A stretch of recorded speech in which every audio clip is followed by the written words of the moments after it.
உங்கள் வெட்கத்துக்கு பதிலாக இரண்டத்தனையாய் பலன் வரும். லட்சைக்கு பதிலாக தங்கள் பாகத்தில் சந்தோஷப்படுவார்கள்.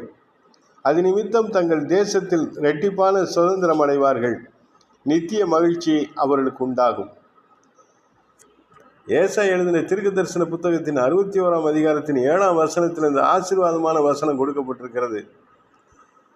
நீங்கள் சிறுமைப்பட்டவர்களுக்கு சுவிசேஷத்தை அறிவிக்க ஆரம்பித்தா, கர்த்தராகிய இயேசு கிறிஸ்துவின் பிறப்பு, அவர் எதற்காக பிறந்தார், அவர் எதற்காக மனிதனாக வந்தார், இயேசு கிறிஸ்து எதற்கு சிலுவைக்கு சென்றார், அதில் மரித்து உயிர்த்தெழுந்தார், அந்த உயிர்த்தெழுதின் வல்லமை, அவர் இன்று ஜீவிக்கிறவக இருக்கிற அந்த சத்தியம், பரலோகத்தில் நமக்காக வாசஸ்தலங்களை ஆயத்தப்படுத்துகிற அந்த ஆசீர்வாதமான காரியங்கள், இவைகளெல்லாம் ஜனங்களுக்கு சொல்ல வேண்டும். சிறுமைப்பட்டவர்களுக்கு, திக்கற்றவர்களுக்கு நாம் சுவிசேஷத்தை சொல்லுகிற பொழுது ஆசீர்வாதங்களை கர்த்தர் கொடுக்கிறார். உங்கள் வெட்கத்துக்கு பதிலாக இரண்டத்தனையாய் பலன் வரும். துக்கப்பட்ட நாட்கள், சிரமப்பட்ட நாட்கள், வேதனைப்பட்ட நாட்கள், குறுகி போன நாட்கள், மனம் உடைந்து போயிருந்த நாட்கள், நொறுங்கி போயிருந்த காலங்கள் எல்லாவற்றையும் மாற்றி அவைகளுக்கு 2 தனையாக 2 மடங்கு பலனை கர்த்தர் தருகிற நாள் இந்த நாள்.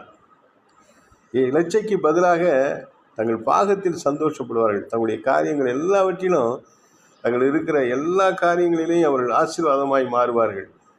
அநேகருக்கு ஆசீர்வாதத்தின் பாத்திரமாய் மாற்றப்படுவார்கள்.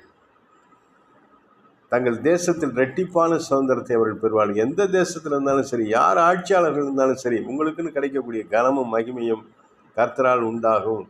கர்த்தர் உங்களை ஆசீர்வதிக்கிற தேவன்.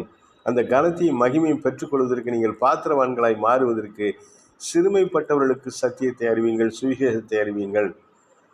நித்திய மகிழ்ச்சி உங்களுக்கு உண்டாகும்.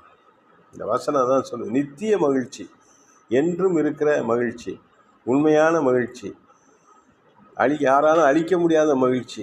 யாராலும் உங்களுடைய மகிழ்ச்சியை டெஸ்ட்ராய் பண்ண முடியாது. யாரும் உங்கள் மகிழ்ச்சியை கெடுக்க முடியாது. யாரும் உங்கள் இருதயத்தில் இருக்க அந்த சந்தோஷத்தை எடுத்து போக முடியாது.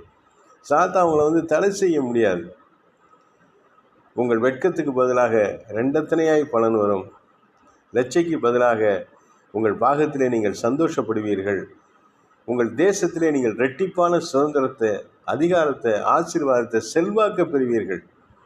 நித்திய மகிழ்ச்சி உங்களுக்கு உண்டாகும். நீங்கள் சிறுமைப்பட்டவர்களுக்கு சுவிசேஷத்தை அறிவீங்கள். சிறுமைப்பட்ட ஜனங்களுக்கு, நீங்கள் கண்களில் காண்கிற எளிமையான மனிதர்களுக்கெல்லாம் இயேசு கிறிஸ்துவின் இந்த மகிமையை, இரட்சிப்பை, இந்த நித்திய ஜீவனை, இந்த இலவச விடுதலையை சாட்சியாய் சொல்லுங்கள். அவளை ஆதாயப்படுத்துங்கள். கர்த்தர் உங்களை ஆசீர்வதித்து காத்து நடத்துவாராக. கர்த்தருடைய நாமத்துக்கே மகிமை உண்டாவதாக. ஆமேன். அல்லேலூயா.